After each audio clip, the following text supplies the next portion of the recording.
বাংলাদেশে জ্বালানি সংকট একেবারে তীব্রতর হচ্ছে।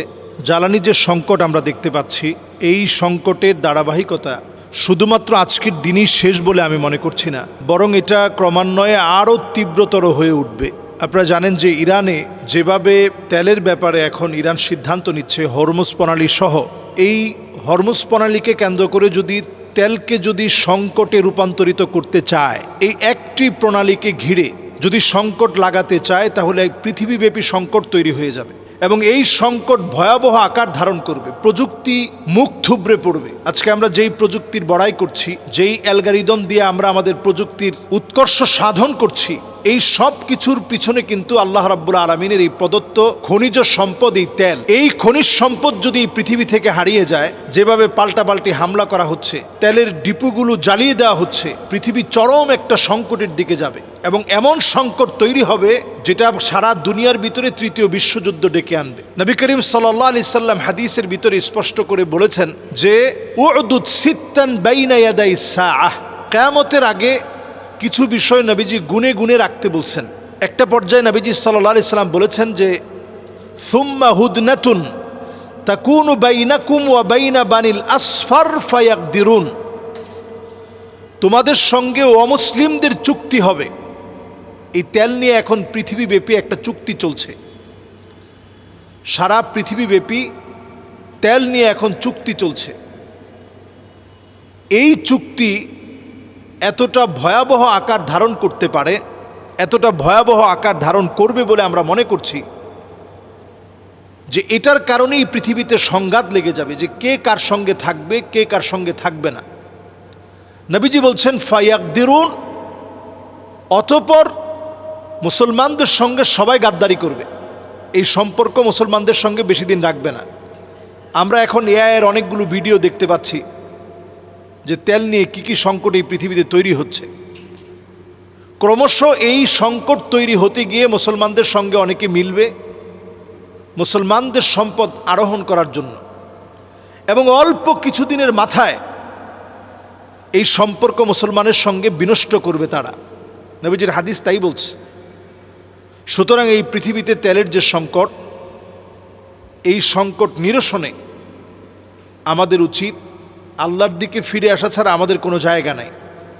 কোরআনুল কারীম আল্লাহ তাআলা বলছেন ওয়ালাউ আন্না আহলাল কুরা আমানু ওয়াত্তাকাউ লাফাতাহনা আলাইহিম বারাকাতিম মিনাস সামাই ওয়াল আরদ। মুসলিম পৃথিবীতে এমন অনেক তেল আল্লাহ তাআলা এখনো রেখে দিয়েছেন, আমাদের দুশ্চিন্তার কোনো কারণ নাই। এমন তেল রেখে দিয়েছেন সোমালিয়ায়, এটা পৃথিবীর আমরা যে দেশগুলোতে এখন তেলের খুব রমরমা অবস্থা দেখতে পাচ্ছি, ইরানে বলেন, সৌদিতে বলেন, কুয়েত, কাতার, বাহরাইন, যে সমস্ত জায়গায় আপনারা বলে থাকেন, এই সব জায়গাগুলো যদি আপনি একটু চিহ্নিত করেন, আপনি দেখবেন এগুলো সব উঁচু জায়গা। সোমালিয়া হচ্ছে এমন একটা ল্যান্ড যেটা নিচু ভূমি, তেল এখানে অনেক বেশি, কিন্তু এই তেলগুলো পরিশোধিত তেল হচ্ছে না, কারণ আমেরিকা চাচ্ছে না যে মুসলিম আরেকটা দেশ খুব অল্প সময়ের মধ্যে মাথাচাড়া দিয়ে উঠুক। তবে ইনশাআল্লাহ আল্লাহ তাআলা অচিরেই মুসলিম এই দেশগুলো, আফ্রিকার যে দেশগুলোতে ইসলামের দাওয়াতের কারণে বারবার মুসলমানরা নির্যাতিত হয়েছে, তেলের সংকট নিরসনে বারাকাতিম মিনাস সামাই ওয়াল আরদ, এখান থেকে আল্লাহ রাব্বুল আলামিন বরকত ঢেলে দিবেন, আসমান জমিনের দুয়ার উন্মুক্ত করে দিবেন। সারা দুনিয়ার ভিতরে আপনারা অচিরেই দেখবেন যে এই জায়গাগুলোতে তেলের সংকট নিরসনে ইনশাআল্লাহ তারা এগিয়ে আসবে। মুসলিম দেশগুলো অচিরেই সংকট নিরসন করতে পারবে ইনশাআল্লাহ। সুতরাং আমাদের চিন্তিত হওয়ার, আমি মনে করি যে চিন্তিত না হয়ে বরং আমরা কিভাবে এই সংকট কাটিয়ে উঠব সেই চেষ্টা করা। যার যতটুকুন প্রয়োজন সে ততটুকুন নেন। সিন্ডিকেট তৈরি করে মানুষকে আপনারা ক্ষতির দিকে আপনারা ঢেলে দিবেন না। আমরা দেখতেছি ক্ষতির দিকে এখন ঠেলে দেওয়া হচ্ছে, এমনভাবে ক্ষতির দিকে ফেলা হচ্ছে যেই লোকটা হয়তো 2 মাসে এই তেল কিনতেন না, তিনি একদিনে এই তেল কিনছেন এবং নিজে আরেকটু লাভে বিক্রি করছেন। এই কাজটা অন্তত এই যুদ্ধকালীন সময়ে, পৃথিবীর সংকটকালীন সময়ে আপনি আপনার নিজের এই ব্যবসার চিন্তাটা আপনি ভুলে যান। আল্লাহর আযাব গজব এই সময়ে অন্তত আপনি ব্যবসার চিন্তাটা ভুলে যান। আমাদের দেশে দেখা যায় একটা বিমান ক্রাশ করেছে, মানুষ ছোটাছুটি করছে, ওই সময় একটা পানির বোতল 600 টাকা দামে বিক্রি হয়। এই চিন্তা অন্তত এই সময়, এই সংকটের সময় ভুলে যান, না হলে আল্লাহ তাআলা ভয়ঙ্কর আযাব দিয়ে পাকড়াও করবেন। আল্লাহ আমাদেরকে বোঝার তৌফিক দান করুক। বাংলাদেশে জ্বালানির সংকট একেবারে তীব্রতর হচ্ছে।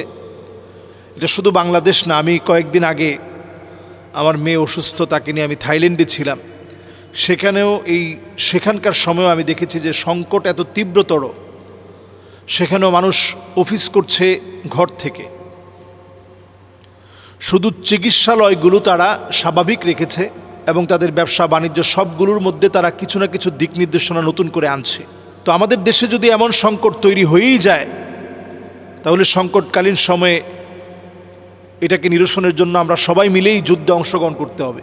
কারণ লা দরার ওয়ালা দিরার ফিল ইসলাম, আপনি ক্ষতিগ্রস্ত হবেন এটা ইসলাম চায় না, আবার আরেকজনের ক্ষতি করবেন এটাও ইসলাম চায় না। কাজে আমাদের সন্তানদের ক্ষতি হোক, তাদের ভবিষ্যৎ নষ্ট হোক, আবার পড়াশোনাটা তারা মুখ থুবড়ে পড়ুক, তারা এডুকেশন থেকে অনেক দূরে সরে যাক, এমনিতেই চোখের সামনে বাচ্চারা পড়তে চায় না।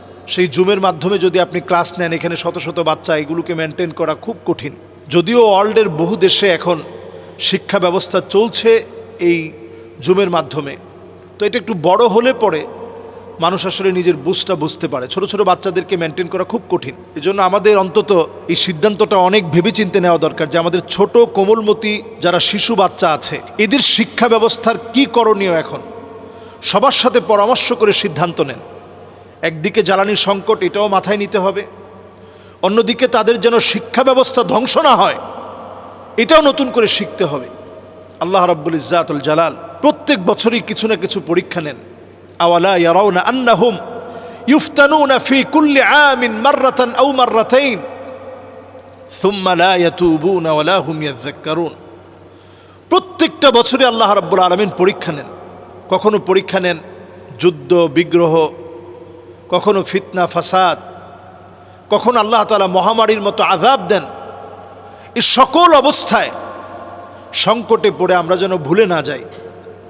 ওয়াইদা গাশিয়াহুম মাউজুন কাযযুলাল দাউল্লাহা মুখলিসিনা লাহুদ্দিন, আল্লাহর কাছে আমরা চাইতে শুরু করি এবং আমাদের সন্তানদের ভবিষ্যতের শুভকামনার জন্য আমরা নিজেরা উদ্যোগী হই, চেষ্টা করি এবং যারা দেশের সবচেয়ে সত্যিকার দেশকে ভালোবাসে তাদেরকে একসাথে রেখে আমরা এই দেশের কঠিনতম সিদ্ধান্তে আমরা একত্রে সিদ্ধান্ত গ্রহণ করি।